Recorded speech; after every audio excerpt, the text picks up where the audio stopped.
The Beach Boys live in 1966 with Sloop John B. David Beard, editor of Endless Summer Quarterly magazine, joins us today. We've spent pretty much the entire year marveling at the music Brian Wilson was able to create in the studio with the Wrecking Crew, so today we'll be focusing on the other half of the Beach Boys story 50 years ago, the touring side of the Beach Boys. David, welcome back to the show. Hey, thanks for having me on. I think it's fair to say that the arrangement the group had with Brian, in that Brian would stay home, work on the records, the group would go out on tour, come back home, lay their vocals down on top of the tracks, and then jump back out on the road, was working pretty well at this time. As busy as Brian was in the studio, the Beach Boys, the five-piece unit that they were, Mike, Al, Carl Wilson, Dennis Wilson, and Bruce Johnston, were working extremely hard. They were all kind of starting families. I mean, Al was starting a family, Mike was starting a family, Carl and Dennis were soon to start a family. Bruce was still kind of a bachelor guy. But this was a time in their lives that they had that kind of early young man in their 20s energy, right. And thank God they did, because if you look at the tour dates in the new issue, you're going to see that it's really impressive. And we've talked a bit about when Brian began to work on the tracks that became the Pet Sounds album and how the music was so challenging and complex with so many different instruments at play. I wonder if some of Brian's trepidation over the group accepting the new music was also born out of his realization that the Beach Boys touring unit would be expected to make this all work somehow on stage. Absolutely. I mean, it's hard to kind of know, kind of going back in time and kind of understanding where his head was and what type of space it was in while he was coming up with these incredibly new, diverse arrangements. Because you're right, he had a studio full of guys. Let's say we're going to use any song you want to kind of take from.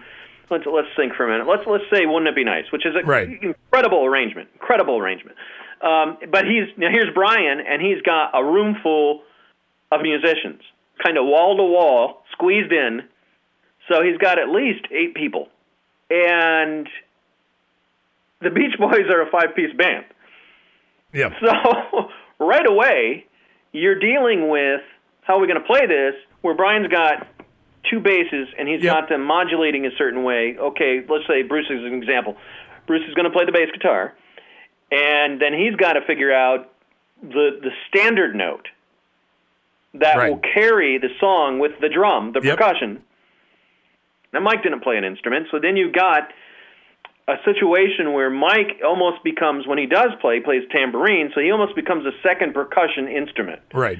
So that's how they have to kind of look at this. We have a drummer, we have a bass player, we sometimes have a keyboard player. When we have the keyboard player, one of us is going to take over the bass, which was Al, and then Carl played either the 6-string or the 12-string, and Mike played tambourine sometimes. That became Carl's role. Right, he was the leader of the touring unit. Right. Carl was so focused on making sure that whatever Brian was coming up with next, that they could take on the road. So I think a lot of that success and them delivering, it has to be attributed to Carl. And if the song is a hit, so in the case of Wouldn't It Be Nice or God Only Knows, they really don't have a choice. They've got to go out there and perform their hits. And Good Vibrations goes to number 1. Now they've really got trouble. Now they've got to take Good Vibrations, the most complex studio creation up to that point in music history, and play it live and play it well and not disappoint all those people that are out there who love the record and went to go see them perform that song. I mean, talk about pressure. It's amazing. It is, to listen to what these guys did. And talking about that, it's coming out this year is the digital. Each year Capitol's been doing digital releases, and so this year they're actually releasing the 2 shows that the group performed in Michigan, in Ann Arbor at the University of Michigan, at the Hill Auditorium, where Brian traveled. And from what Brian told me in the fall edition, it sounded as though he traveled separately, and the whole reason he traveled was he just wanted to be supportive and help them rehearse Good Vibrations, because this is where they premiered Good Vibrations. Yeah, it's for the a very debut. First time. Yeah. And so he traveled, and he just said he just wanted to support them. And, of course, for those who know, there's 2 shows, and he comes on stage and performs Barbara Ann in the first show, and then the second show he comes on and performs for the encore Johnny Be Good with the group. But he does not participate in the full show. He's just there to help them kind of learn in a way. I'm careful to use that because these guys were professional musicians. I think it's just an arrangement that would satisfy both Brian and the band. Exactly, because you listen to Good Vibrations, you know that's not a 5-piece band song. Yeah. Or, I'm sorry, 4-piece and a tambourine. It's not. It's not a 4-piece and a tambourine song. And the instrumental side is only half the battle. Because on those singles, Brian's voice is a part of the mix. And they're all double-tracked, too. Yeah, so now you've got Brian's removed. They're without Brian. They're without that beautiful, sweet falsetto. Right. And what they have is the Bruce trying to do those beautiful, sweet falsettos. And he does. They felt good about him being the guy for the job. Yep. But it's a different dynamic because then if Bruce is doing the Brian part, then you don't have that extra backup vocal where Bruce is singing the backup vocal. Right. So it's a completely different presentation on stage. And I just think that gets really, really overlooked.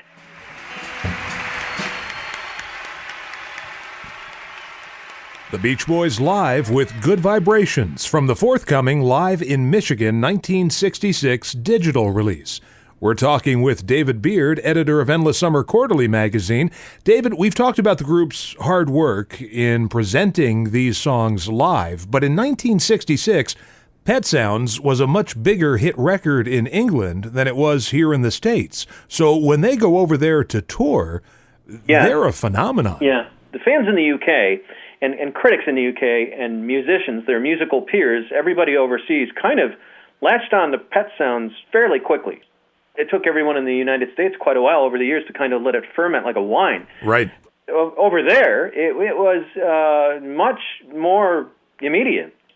They seem to really be able to latch on to the deeper, more complex aspects of Pet Sounds, musically and lyrically. That speaks to the Beach Boys' popularity over there. They're so successful. This isn't Brian Wilson is so successful. This isn't Mike Love is so successful, or Carl Wilson is so successful, or Dennis, or Al, or Bruce. The Beach Boys are so successful, they end up being voted by New Musical Express as the #1 vocal group over the Beatles, as well as they should be. And that's not a slight to anybody. I mean, they're #1, Beatles are #2, Walker Brothers, Rolling Stones, Four Tops, Jordanaires, and then so on and so on. But it makes absolute sense that the Beach Boys are #1. No one had the Beach Boys harmonies. Right. And George Martin has pretty much come out and said back in 2000 for that All-Star tribute they did in New York for Brian, he came right out on the stage and said, for my money, Good Vibrations is as good as it gets. If that's not your bar, I don't know what is. Well, you can say, okay, well, there's this music poll, and they won, et cetera, et cetera. They earned it. Oh, yeah. Every one of them earned it. Right. They all recognize what each one brought to the table. Brian will tell you how great Mike's writing was on Good Vibrations. Mike will tell you how incredible he thought Good Vibrations was. And I actually talked to him about that in the new issue, about, what was your favorite section? And actually, that's also on the Good Vibrations of Beach Boys podcast. There's excerpts of that out there, too. And he talks about, he loves them all, and for different reasons. I just love the fact that Brian had written Good Vibrations and was thinking, Dennis is the guy for this song. Right. And the reason he did not end up doing it is because he was sick at the time, and so they just had Carl do it. Right. It just speaks to everything we've been talking about, that these guys were pros, and they could deliver. And Brian knew that, and Brian trusted Dennis to sing Good Vibration. Well, he knew everyone in the group was firing on all cylinders. Now, this is something that no one really thinks about, but I think it's an indication of just how far ahead the UK was in terms of appreciating the Beach Boys. We all know that after Pet Sounds underperformed here in America, at least as far as Capitol was concerned, they rushed out a Best of the Beach Boys LP, and it had some tracks on there that are head scratchers. I mean, Louie Louie, not a hit song for the group, certainly not one of their best, and not representative of their growth. But a Best of the Beach Boys LP also came out in Britain in early November with a much better track list, and it takes the story up to date by including cuts from Pet Sounds, which Capitol ignored. That's really worth mentioning because they were playing the Odeon Theater in Manchester the day that came out. Right. The dates that we're talking about now, which actually were European tour began in Paris, France on October 25th, and it stretched all the way until November 14th. And the last place they played was Hammersmith Odeon in London. And before they went back, and then after that, the next place they played was 2 days later in Providence, Rhode Island. But this was a long tour. When they ended up in London, I believe the 6th, yes, they landed the 6th, and then they got that big parade and kind of beach, I don't know, it wasn't called anything, but Beach Boy Day, right, where they got out and they got in the Beach Boy Jeeps and they were driven around London, and then they ended up outside of the EMI house in London for all the photo shoots where the people all gathered around them, and then they went inside. This is all November 7th, and they went inside for a big reception for them. Yeah. So this is still a few days out before the Best of the Beach Boys comes out over there. Right. But it's essentially same thing. I mean, EMI was just basically doing a money grab. But it does speak, as to your point, it does speak to getting the fan up to date. Right. But it sounds as if the Best of the Beach Boys that was released in November was something that was already preconceived. Otherwise, Good Vibes would have been squeezed on there. Sure, of course. It was the biggest hit they had over there. We're back talking with David Beard, editor of Endless Summer Quarterly magazine, about the Beach Boys as a touring unit in 1966. And, of course, we just heard the original mono single version of Good Vibrations, the gamble that paid off. Yeah. I love Bruce's quote. It's overused, but I'm going to use it here anyways. You know, when they heard Good Vibrations finished, they thought, okay, this is going to be the biggest smash single ever, or the career's over. Right. It's just because it was so different. Yep. This is just indicative of Brian's gift. And he continued to use it. You know, Smile got shelved, but great moments came out on records after Pet Sounds. Yeah. And I think it's silly to not understand or recognize that. Friends is a great album. And Smiley Smile has got some wonderful, beautiful moments on it. Wild Honey. Wild Honey does. Yeah. And anything where Brian got involved has always had a nice little shimmer to it. But by this time, as they are over enjoying this really triumphant second European tour, and this Best of Beach Boys comes out, and Good Vibrations is a monster smash everywhere, Brian's at home working on Smile. Right. And, you know, Cabanescence is kind of already under the belt. You know, it was like this next step up the stairs. If you're a Beach Boy fan and it's late 66, you're out of your mind. Because, I mean, think about it. If you're a young guy, sure, you know, maybe you're a teenager or maybe you're in your early 20s, around their age, and you're getting what they're doing, holy crap, how could you not just be salivating for what's to come? And then, of course, we have publicity talking up this next album that never happens. Yeah. That's going to have Good Vibrations as a centerpiece on it. Right. And you do get an album. I think if Smiley Smile had come out without all the hoopla of this other album, we might be looking at things slightly differently. Well, you know, the thing is, a lot of people bought Smiley Smile thinking it was the Smile album. You know, right, thinking and, it was. And going, what is this? it had been delayed, and that is a conversation for another day. And boy, what a conversation that will be. We will be having it for sure. We will be having it. But let's move on. I think we've covered the Beach Boys touring of that time period, and take a look at some of the other things in ESQ this winter edition. Sure. There's two other stories. Back in 2015, when I did my interview with Bruce Johnson, it was a two-part interview. Right. And basically what it was the part A of the two parts, or part one, was the story of Bruce joining the Beach Boys.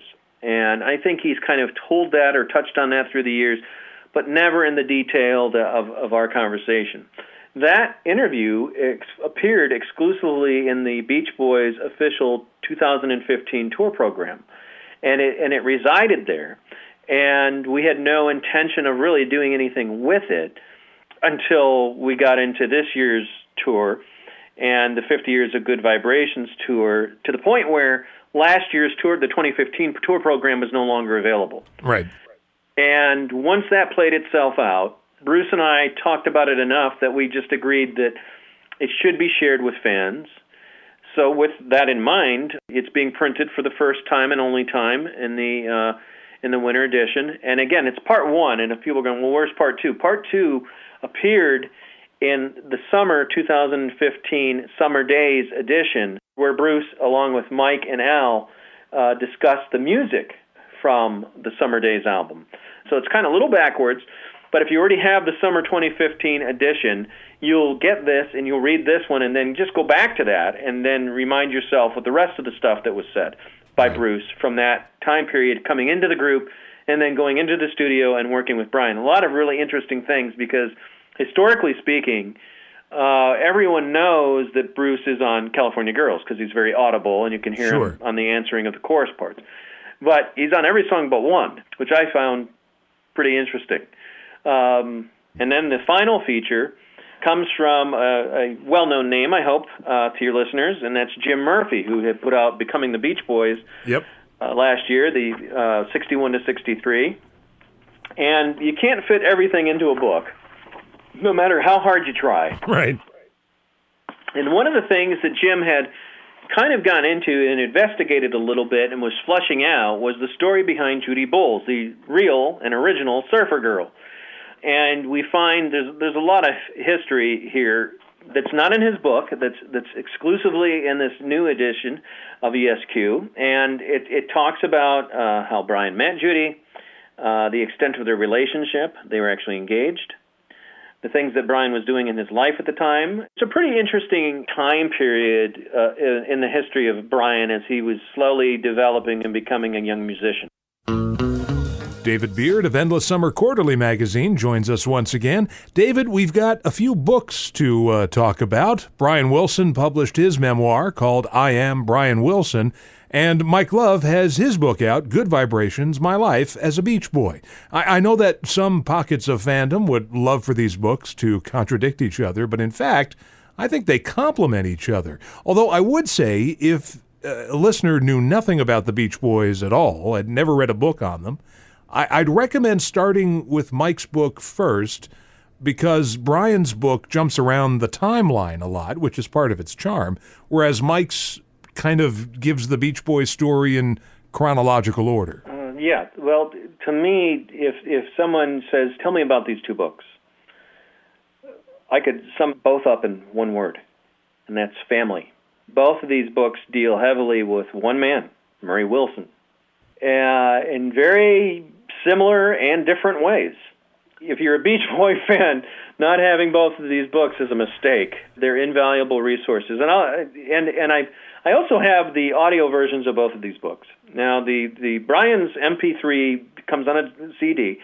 It's 9 hours, roughly 9 hours long. It's an MP3 audio, and it's read by a guy named Fred Berman. I'm not that familiar with who Fred is, but he does a nice job of. It's a little easier to listen to because Brian's book at times, the way it talks about a period, then flashes back to a period, then comes back to the period. Right. It's at times a little bit easier to listen to, as opposed to try to remember how Brian referenced it earlier in the book and things like that. And for me, somebody who's always working at a computer, I like being able to listen as I work. Now, Mike's is a different story. Read by Mike. And read by Mike. And that's a serious point that I really want people to listen to. Having Mike read the book, when Mike gets upset about something, you hear it. You hear the angry upset. You hear the emotional pain upset. When he's talking about something silly, you hear that. Sure. I mean, it's like you're sitting there in a 15-hour interview with Mike Love. Right. And it's like you're getting to ask him anything you want because he covers a lot of it. And again, if you just get Mike's book and you don't get Brian's, you're really not getting it, because you're right, it complements Mike's book. Not in that it covers areas where Mike's doesn't cover. It's better than that. It's like, let's take the smile period. Sure. And I'm just kind of paraphrasing him, that this is not verbatim or anything right. like that. I'm just kind of drawing off of memories. Mike's saying, at this time we had no idea what was going to happen with Smile. And here, shift over to Brian. Brian says, the reason Smile didn't happen was because I did too many drugs. As hard as people are going to try, and because there are those people out there who just are looking for a fault. There isn't one, unless you're going to put it on Brian, which is not fair, because he'll tell you this is when the hallucinations started. Right. This is when the voices came into his life, and he's pretty darn adamant about the fact that happened once he started taking LSD. It's almost like, because of the movie coming out and him having to talk about mental illness, it's almost as though he's finally able to kind of refine his own understanding of what happened and when it happened. Right. So and I just want to point out, sure. I am about hyping the mag a little bit, and just to point out, my interviews that I did this year right. with all the guys, not a disparaging word about anybody. This is not guys that I'd end with each other. Today, here we are 50 years later, and all these things, you read things, you hear things, and whether they're blown out of proportion or they're in proportion, the reality is now. Has the group historically had their moments? Oh, hell yeah, they have. Sure. Yeah, but not anymore. And I think this applies to anyone their age. They're too old to care. So much has come to pass. When you've lived the lives that these guys have lived, you've done it all. Very true. In the past, we've talked about Brian Wilson's involvement with the Campaign to Change Direction, which is to raise awareness for mental health issues.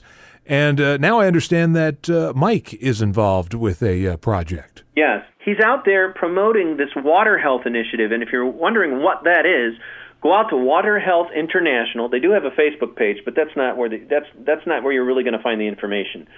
Go out to Water Health International, do a Google search, look it up. If you go to a Beach Boys show right now, they sell these scarves. They're Water Health International scarves. Right. And 100% of the proceeds goes to Water Health International. And I won't do it justice if I try to start talking about it. But it's Water Health Initiative, where they go to places around the globe and create these water houses. They're kind of like water houses, and by building them, they're able to create clean water. It's like it's generated within these structures they build. And that way they're able to give these impoverished areas clean water. I literally watched Mike in D.C. in July. He was being pulled in so many different directions when they played the Kennedy Center.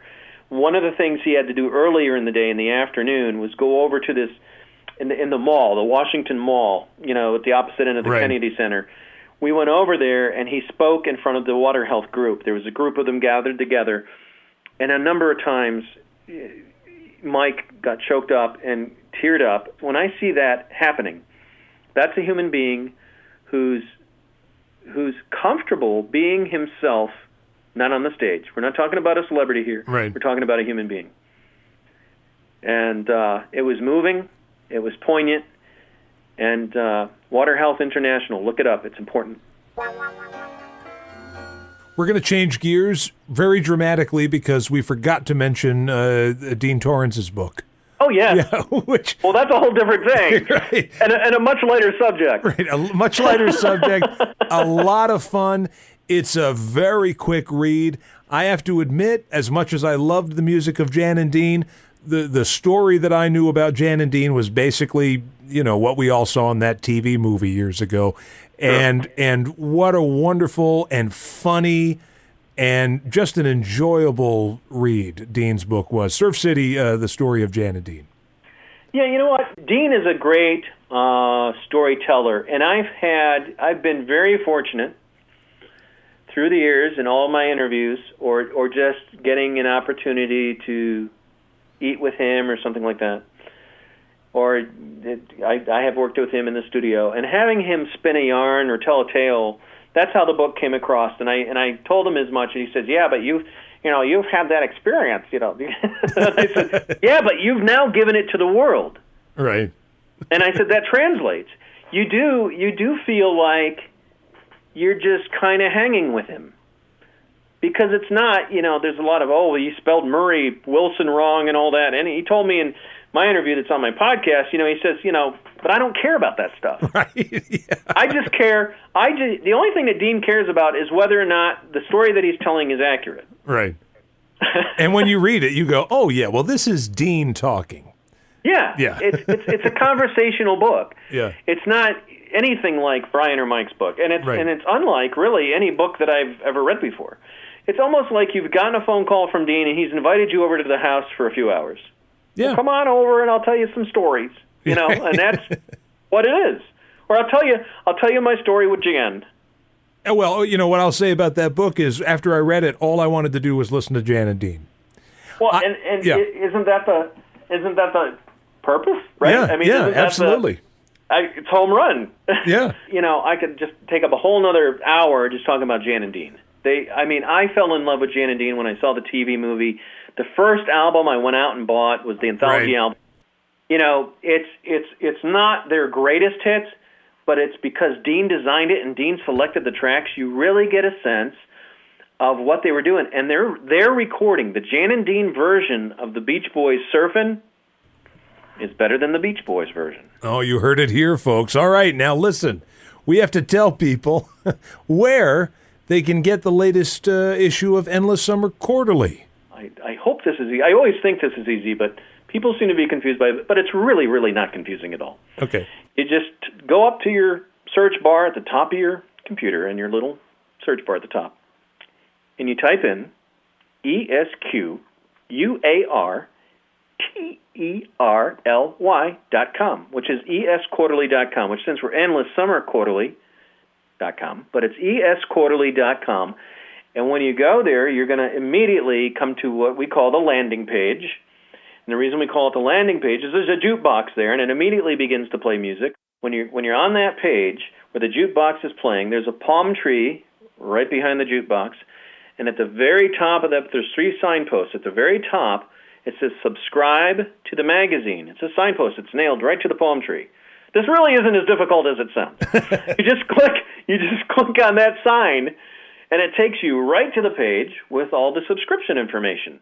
And that's it, really. And oh, by the way, we are doing giveaway after giveaway, and we got lots of LPs and other goodies that are still coming up in 2017. So it's a great time to subscribe to the magazine, because we're going to have a tribute to the late Ricky Martin, who passed away, with exclusive interviews about Ricky from friends and family. We're going to have a serious dialogue about Smile, all new stuff. Wow. We're going to have articles and stuff about Smiley Smile, the aborted Ladies in Hawaii album, right, and Wild Honey. And if you enjoy conversations like this, make sure to go over to Mixcloud.com and listen to the Good Vibrations podcast, which, of course, is hosted by David Beard, featuring, let's see, Mike Love, Dean Torrance. You had Brian and Mike on there. Who else have you had? And Al and Mark Lynette, sure, and Jason Brewer from the Explorers Club, Jim Hirsch. Yep. Yeah. So, it's filling up. There's going to be more to come there, too. All right. David, always a pleasure. These are my favorite kinds of conversations. We could just go on and on and on forever, but we'll save it for next time. And have a great rest of your day. Always a pleasure. Thanks for having me on.